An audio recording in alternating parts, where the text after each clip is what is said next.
Portents of Fear is a horror fiction podcast which is intended for mature audiences. Discretion is advised.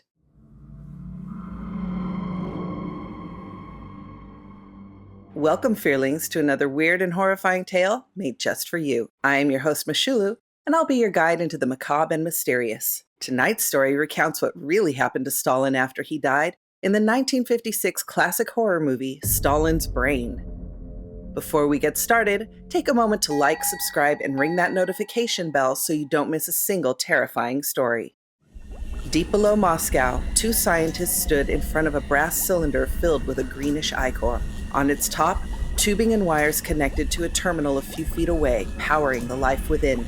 At its bottom, a speaker and microphone to facilitate communication with its occupant. On the sides, acid nozzles to punish those who fail it.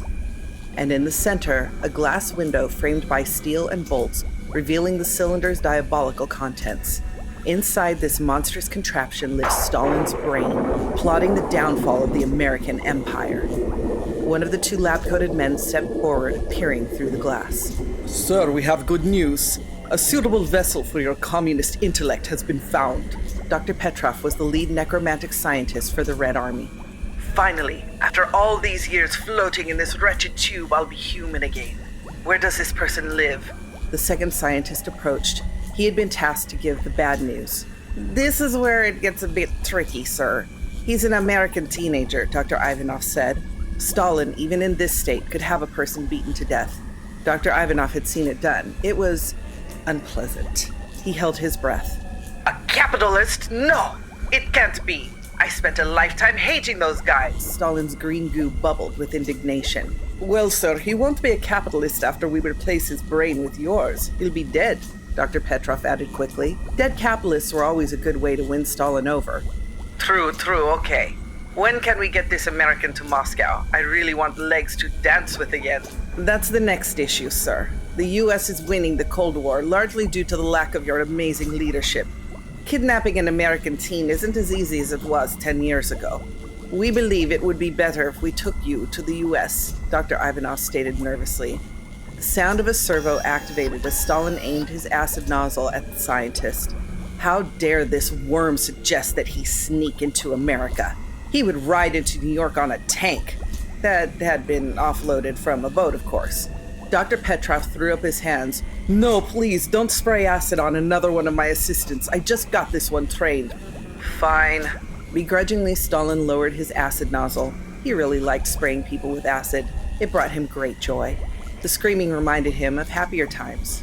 If it means having a body, I will suffer the indignity of sneaking into America. Where does this teenager live? Anywhere USA, sir, Dr. Ivanov stated. Fine. We leave Monday. Let him enjoy a final weekend of capitalism, for soon his skull will be the seat of its demise.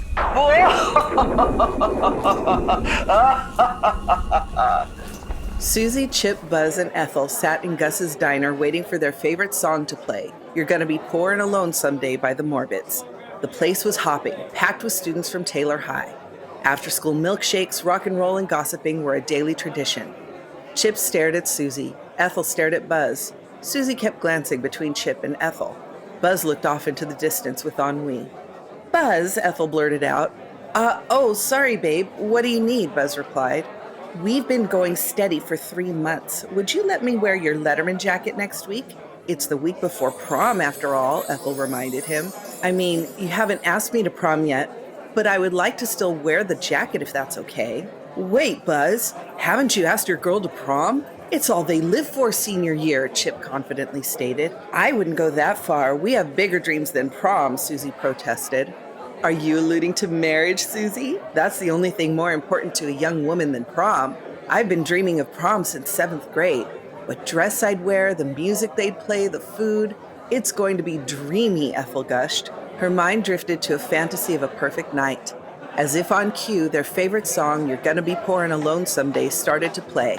Half the diner broke into dance, while the other half looked solemnly into their milkshakes, lamenting a loss never spoken. It was a big hit. Finally, our song, Ethel squealed. Buzz didn't respond. His milkshake held his attention as the raw rockabilly beat of the Morbids filled his soul with dread. He never understood how one band could just get him. Buzz, what's going on with you? It's Friday afternoon. We have the big game next week, then prom. Your girl is into you. Why so glum, chum? Chip inquired. I talked with Sanders about Vietnam. They just gained independence from France. It's good the killing is stopped, but for how long? I'm concerned about the instability of the region and what it means for everyone's future. The US and Russia are locked in a Cold War, each funneling cash into smaller nations in an attempt to shape its ideological narrative. I believe Vietnam could be a flashpoint soon between the US and them.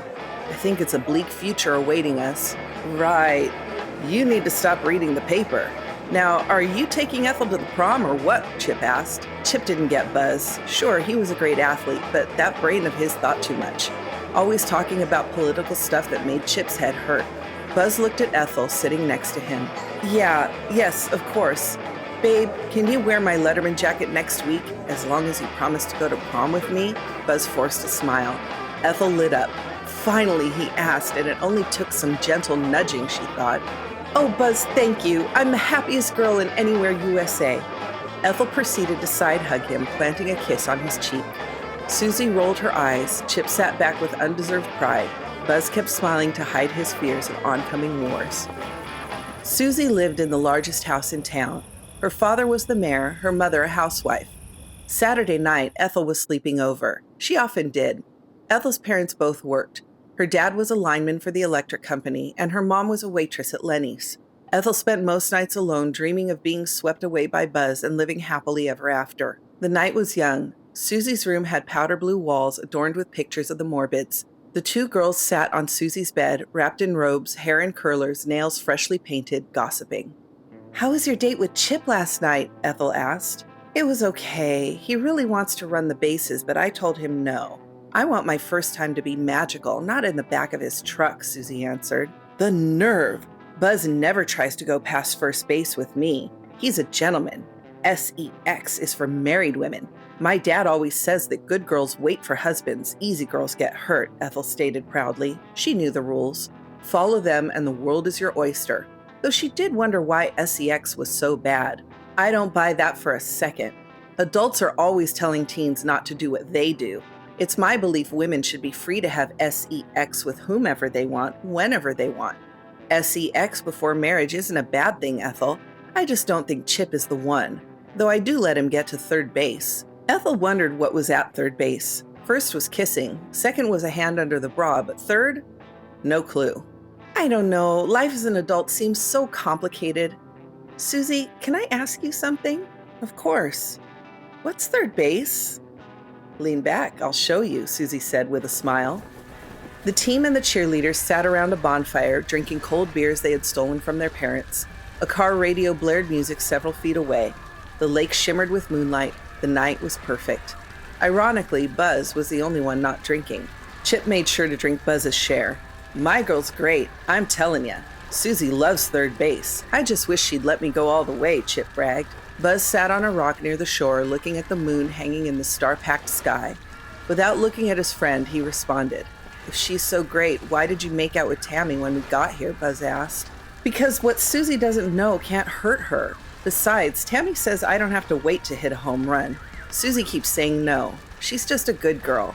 Great to marry, but no fun," Chip replied. He wasn't going to feel guilty about being a red-blooded American. "Susie isn't a good or bad girl. She's your girlfriend. What you're doing is wrong. Either be with Susie or be with Tammy. Why pick when I can have both? Tammy's fine with not telling people about us, so Susie will never know," Chip insisted. "Gossip will get back to Susie. It's the law of high school. As long as she doesn't find out before prom, it doesn't matter. What's with you lately? You've always been a bit of a buzzkill, but not this bad." Chip had inadvertently coined a phrase decades before its time. But that night, it would die on the vine. Buzz ignored the pun. "I've just been thinking about the future. My dad died during the war. I was 2. I never met him. I wish I had." "Oh, okay, the best thing to do when you're upset is to push it deep down inside you. That way you don't have to deal with it. Plus, other people don't have to hear about it. Everyone wins," Chip said. Buzz sighed. The week had been hard for Stalin's brain. Traveling across the ocean, disguised as an espresso machine, was humiliating. Then he was sent to the wrong anywhere. The baggage people in New York misread his tag. It took 3 days for his scientists to track him down. He later learned there was a city called Anywhere in every state. He asked them how they could be sure that this was the right city. How did they even find this teenager in the first place? Their answers were vague. He felt they were just hand-waving his questions away. He promised himself that if they failed him, he'd kill them all. After he was returned home, that is. He wasn't going to be trapped in America pretending to be a coffee maker. They set up operations in an old German spy center surrounded by a pine forest outside the town. They had learned about it after the fall of Berlin. I do not understand this show. How could Brenda love Frank yesterday and then today forget who she is after a car crash on the way to Mary's wedding, but still show up at Mary's wedding? He did not approve of American television, but found daytime dramas very compelling.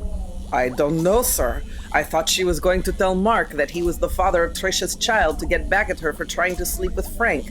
But the car accident came out of nowhere, Dr. Petrov replied. He sat next to Stalin's tube with a box of candies, eyes glued to the screen. Enough. Turn it off. This is just another propaganda tool used by Americans to confuse our minds. How long till we have this capitalist teen in our custody? Saturday night. It is prom, so the teenagers will be drunk and lustful, making them even more stupid. It's perfect, announced Dr. Ivanov. That's 3 days from now. Stalin's brain boomed. His goo started to bubble. Steam escaped his top vents. Stalin grew weary of all these delays. All he'd heard so far were excuses. Sir, please. I know it's hard to wait, but prom was picked for a reason. It's at night. The kids will be distracted, reassured Dr. Petrov. Fine. Do you know what will happen if you fail? Hours later, Dr. Petrov paced outside the base, cigarette in hand. Sweat beaded on his forehead, even in the cool April air. His life was riding on this mission. Sure, Stalin was just a brain in a jar, but his cylinder gave him great powers. It was actually safer when he was just a normal human. Ivanov joined him on the porch. He's finally asleep. He seems to love Lucy as much as the Americans. He wouldn't go down till it was over. You look more stressed than I feel. Should we just tell him? No. If we told him the truth, he'd kill us both. We have 3 days to find this perfect donor. At least we know they live in this town. Dr. Petrov looked up at the sky. It was clear, the stars danced. He smiled for a moment. Dr. Ivanov looked up as well, but only saw Stalin's brain spraying them with acid. He felt ill. He often envied his friends who died in the war. Right, a student at Taylor High is the perfect donor. We just have to find him. I wish Dr. Alexieva hadn't destroyed the files. I get that she was depressed, but that's what vodka's for, Dr. Ivanov said.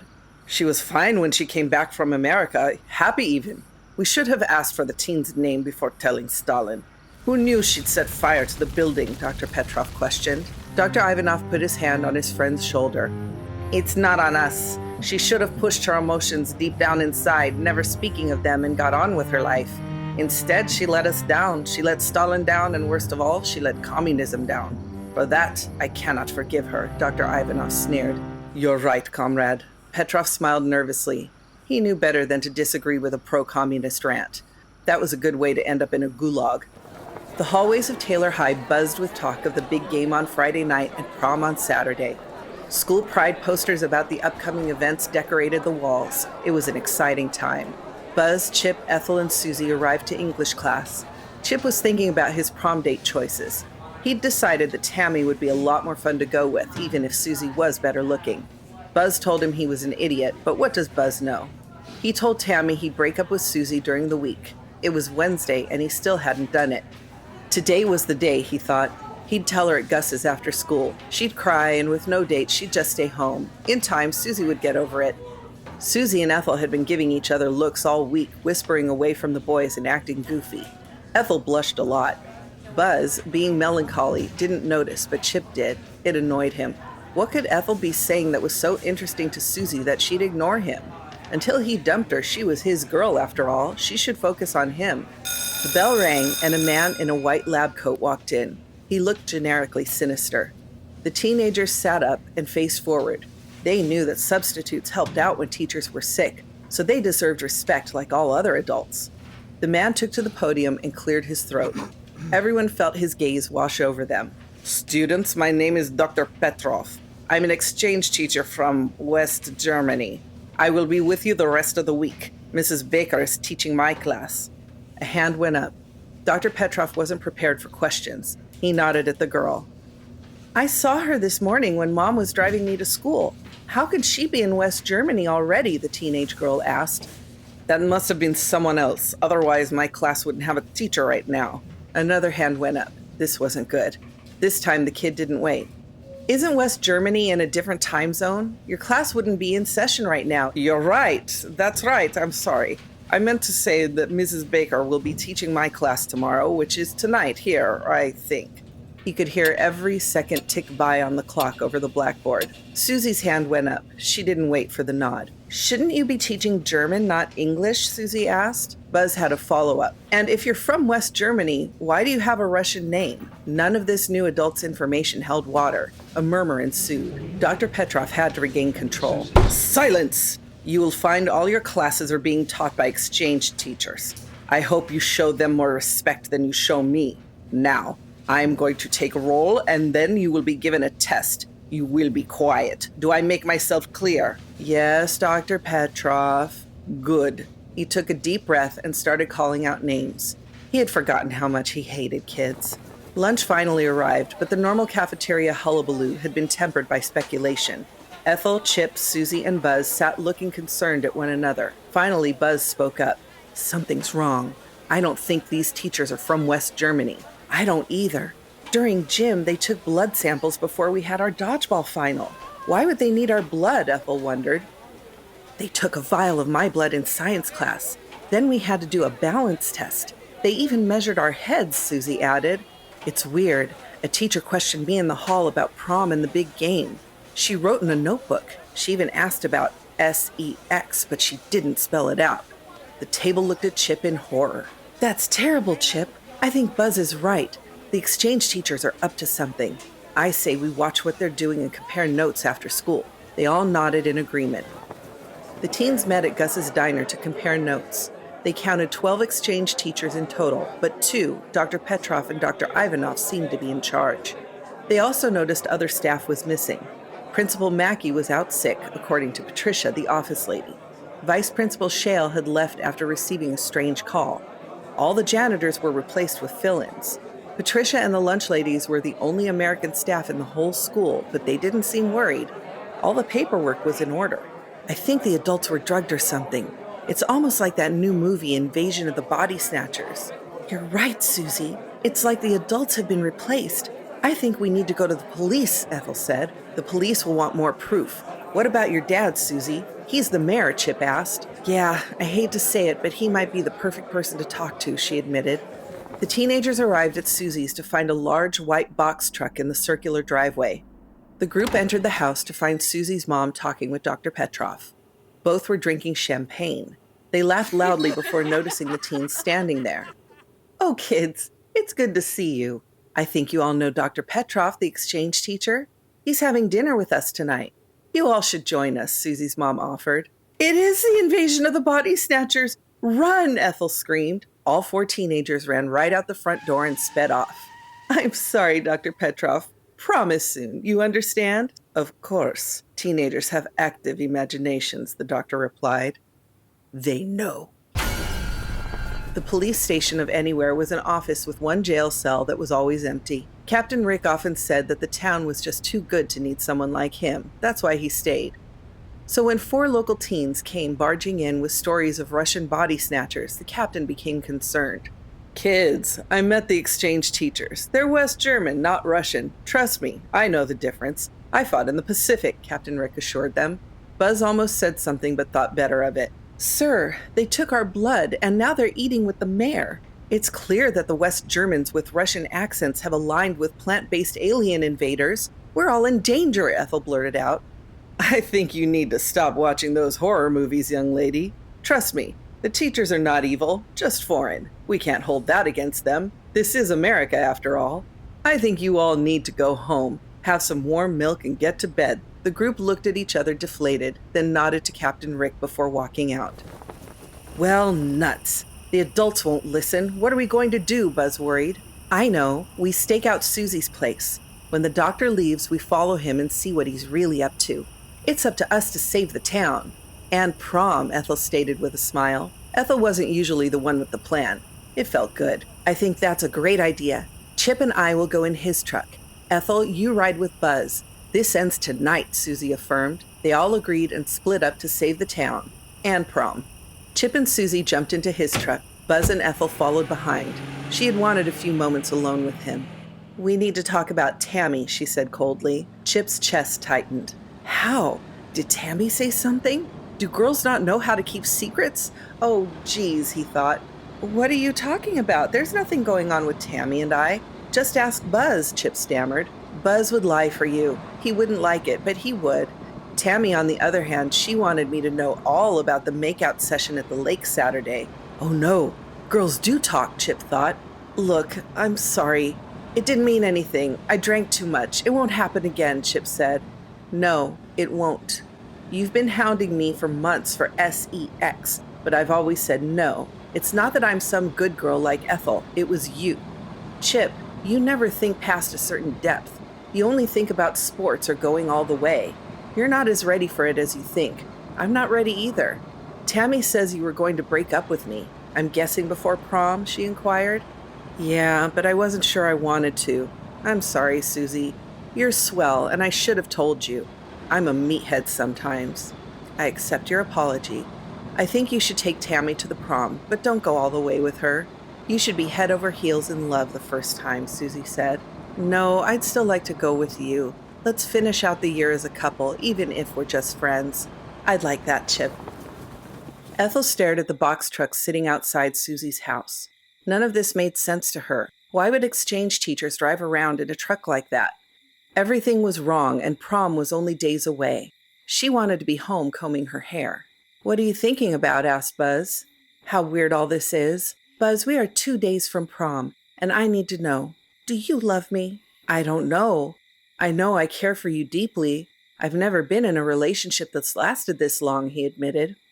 I just think that I love you, but I had to drop hints just to get you to ask me to prom. I'm sorry, I should have asked you. You're a swell girlfriend, and I can't wait to go to prom. Ethel grinned from ear to ear as she turned to him for a kiss. Thank you, Buzz. Right then, Chip and Susie got into the back seat. We figured we should take one car to follow him, Chip stated. That makes sense. And as if on cue, Dr. Petroff is leaving Susie's place right now, Buzz replied. The engine rumbled to life. Buzz had seen spy movies and knew not to follow too close. This would be fun, he thought. The full moon lit the night. The box truck ahead of them trundled down a curvy road banked on both sides by pine trees. Buzz had stayed far back and noted that the truck finally turned off the main road. He pulled over to the side. Okay, gang, I'm betting there's a driveway up ahead. We should leave the car here and walk up, said Buzz. Everyone nodded. Buzz took the lead with a flashlight in hand. Susie had never liked nature. She was a city girl. She hung close to Chip, holding his hand. Goosebumps raised up all over her body. Her coat was failing at its one job. Chip couldn't help liking holding hands with Susie. You don't know what you have until it's gone, he thought. It was his deepest thought ever. Ethel went on hunting trips with her dad. She felt at home and took up the rear. They found the gravel access road. It wound up a hill to a large log building. All the lights through the windows burned brightly. The box truck sat out front. 2 of the lab-coated exchange teachers stood on the porch talking. The teens couldn't make out what they were saying. Buzz turned off the flashlight. I think we should go around back and try to get in through the basement, Ethel whispered. That's a good idea, Susie replied. They snuck to the back of the building, finding a basement window and door. All 4 peered in. What the heck is that? Chip asked. In the center of the room sat a large cylinder with tubes attached to it, a sickle crossing a hammer painted on the side. 5 feet from it was a television playing a Western. Behind it, an operating table. Several large machines lined the walls, humming. Well, we now know for a fact they're Russians. But what are they up to? Ethel asked. We need a closer look, Buzz admitted. He checked the door. It wasn't locked. They crept in, not noticing the silent alarm wire attached to the door. They kept close to one another as they went deeper into the room. What could be watching the TV from the cylinder, they all thought. With a look, they all decided they needed to know. They came around to the glass window, and there, floating in green bubbling liquid, was Stalin's brain. They screamed in terror as Stalin's laugh echoed through his speaker. Chip passed out. The others bolted for the exit. 2 exchange teachers holding rifles intercepted them at the door. Halt! Hands up, American swine! They raised their hands. Through the other door across the room came Dr. Petrov and Dr. Ivanov, also armed. They went to Chip, who had begun to wake. Amazing. Sir, this is the teenager, Chip Cantrell, athletic star and perfect donor for your brain. He's landed right in our laps, Dr. Petrov exclaimed. Perfect. Quickly, chain his friends to the wall. I want them to see the operation for themselves. Stalin's brain cackled. Chip tried to fight, but before he knew it, more exchange teachers appeared, overwhelming him. They strapped him to the operating table. Leave Chip alone, you communist thugs! What has he ever done to you? Susie yelled. Dr. Petrov turned to her and smiled. Such arrogance, such misunderstanding. Capitalism is what you have all done to us. You think you're so great, but your lives are built on the backs of the working class. True freedom is in Russia, where the workers own the means of production, Dr. Petrov said with a smile. You won't get away with this. You really think you can invade our country and we won't retaliate? Buzz asked. Stalin's brain's voice cracked like thunder in the room. Hear me, American teenagers. I, Stalin, will be returned to the living through your friend Chip's body. Over the next several decades, the Russian state will expand. Europe will be mine, then the world. No more capitalism. You all will grovel at my feet. Right then, the sound of a saw started. Chip screamed as he was pumped full of state-funded drugs. Within a moment, he passed out. A shadow of the circular blade slowly lowered, squealing as it cut into Chip's skull. Chip's brain was extracted and replaced by Stalin's. Susie wept, Ethel fumed, and Buzz lost a part of his sanity that he'd never recover. They tossed Chip's brain into the furnace, laughing maniacally. Now that the surgery is complete, we must get back to Mother Russia. Pack the trucks and prepare this place for burning. It's too bad these reckless teens caused such a devastating fire just days before prom, announced Dr. Ivanov. They placed young Stalin on a gurney and left. They could hear the exchange teachers packing above them. Soon the building would be on fire and they would be framed for it all, and no one would be the wiser. What are we going to do? I don't want to die. Not like this, Ethel whined. She really didn't want to miss prom, or let Stalin get back in power, of course. I think we're cooked, gang. I didn't want to die like this either, babe, Buzz replied. The smell of smoke made its way into the basement.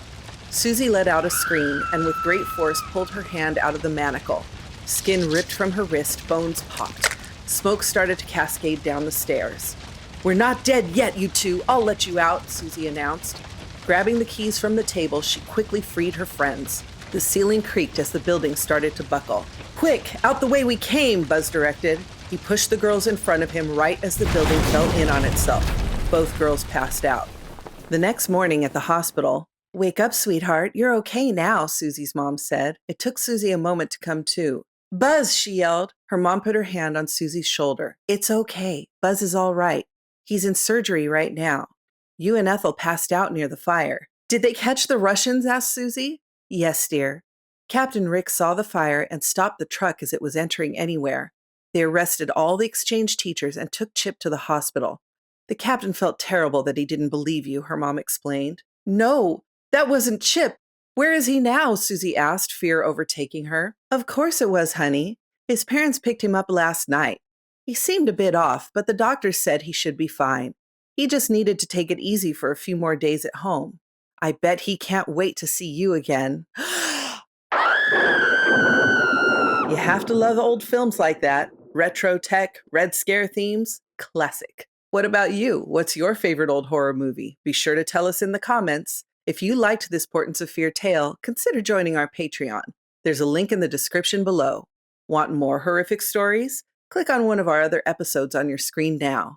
Good night, Fearlings. Sleep well, if you can.